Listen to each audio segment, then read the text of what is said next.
नमस्ते. आजच्या Maugham and me tiffin या कॉन्टेस्टमध्ये आपल्या सगळ्यांचं स्वागत आहे. आज नागपंचमी आहे. बालावैली यांचा जन्मदिवस आहे. या निमित्ताने आपण एक ध्यानती होम करतो आहोत आणि रेसिपीला सुरुवात करतो आहोत. असं अर्धा पिरामिड आकाराच्या पात्रामध्ये गोवंशाच्या गोऱ्या आणि गाईच्या तुपाने अग्नी प्रज्वलित करून त्यामध्ये तुपाच्या 4 आहुती द्यायच्या आहेत. याला व्यारुती होम असे म्हणतात. हे आपण केव्हाही करू शकतो. याला वेळेचं बंधन नाही.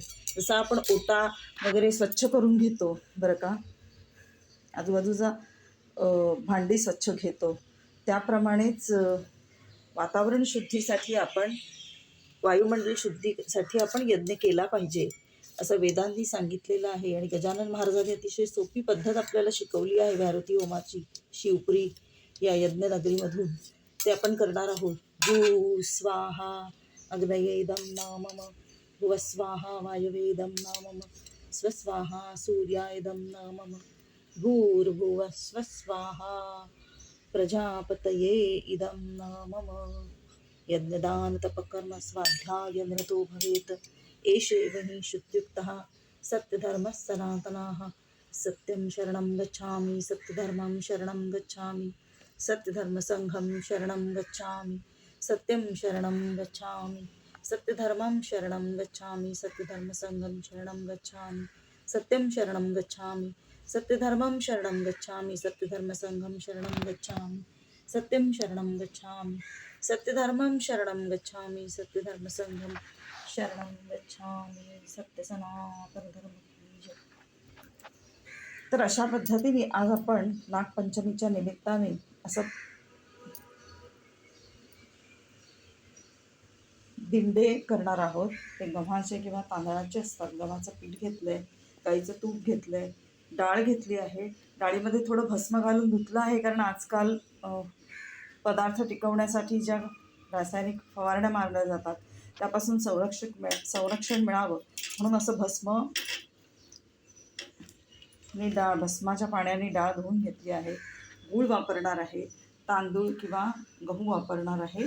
मिक्स घेतलं तरीही चालेल. आणि वेलची, फ्लेवरसाठी वेलची घेतली आहे. तर हे सगळं डाळ कुकरमध्ये शिजवून घेणार आहे. त्यामध्ये थोडंसं तूप घालणार आहे, अर्धा चमचा.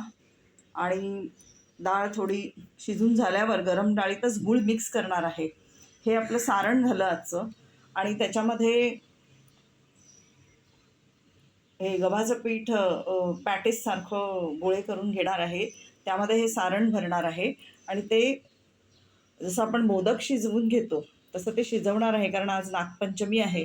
तर नागपंचमी दिवशी आपल्याकडे असा एक पूर्वी समज आहे की कोणतीही गोष्ट तळत किंवा चिरत नाहीत, भाजत नाहीत. म्हणून आपण उकडीचा पदार्थ म्हणून आज नागाला नैवेद्य दाखवण्यासाठी हे करणार आहोत.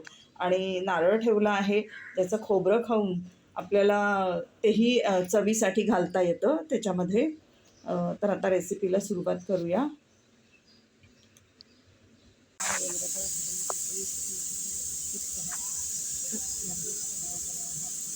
असं हळदीचं पान आहे. या पानावर त्या दिंडी हा पदार्थ जो आज नागपंचमी स्पेशल आपल्या मालादेवी महाराजांच्या सुनबाई सौ मालादेवी राजिंपाले यांच्या वाढदिवसाप्रित्यर्थ आणि नागपंचमी निमित्त हा पदार्थ आम्ही आपल्यापुढे सादर करत आहोत. तर असं हळदीच्या पानावर आपण ही दिंडी उकडवणार आहे बरं का. झाली आहे, आत्ताच अग्निहोत्र पार पडला आहे. सूर्योदयाच्या वेळेला तांदूळ तुपाच्या आहुती दे. सूर्याय स्वाहा सूर्यायदं नमः, प्रजापतये स्वाहा प्रजापतयेदं नमः असं म्हणून सूर्योदयाचं अग्निहोत्र संपन्न झालं आहे. पुरणाचं हे सारण आहे, हे भरून घेतलेलं आहे. आता ह्याची तोंड मिटवून पॅटेससारखं बरं का, किंवा मोदकासारखं म्हणा, हे हळदीची पानं घातलेल्या भांड्यावर ठेवणार आहे, जे पाणी उकळत ठेवलेलं आहे आपण. आणि थोडी वाफ काढून घेणार आहे 10-15 मिनटं आणि आपली दिंडी तयार होते. पुरणाचं हे सारण आहे, हे भरून घेतलेलं आहे. आता ह्याची तोंड मिटवून पॅटेससारखं बरं का, किंवा मोदकासारखं म्हणा, हे हळदीची पानं घातलेल्या भांड्यांवर ठेवणार आहे, जे पाणी उकळत ठेवलेलं आहे आपण, आणि थोडी वाफ काढून घेणार आहे 10-15 मिनटं, आणि आपली दिंडी तयार होते. हे 5 दिंड आपण नागपंचमीच्या निमित्ताने मॉम अँड मी रेसिपीमध्ये सादर करत आहोत. ह्याला उकड काढली, ह्याला असं झाकून ठेवायचं आहे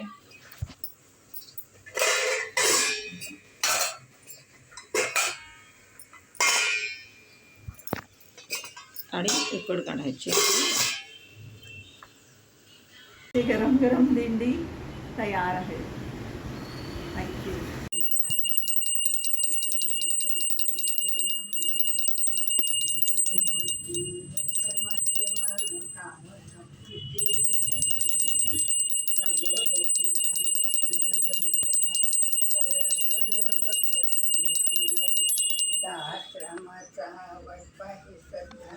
संकटी पावावी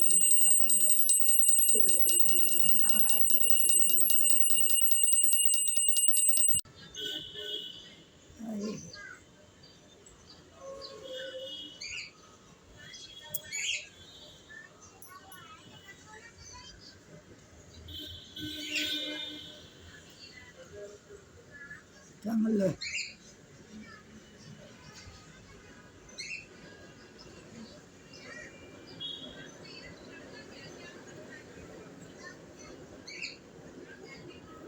चांगलं.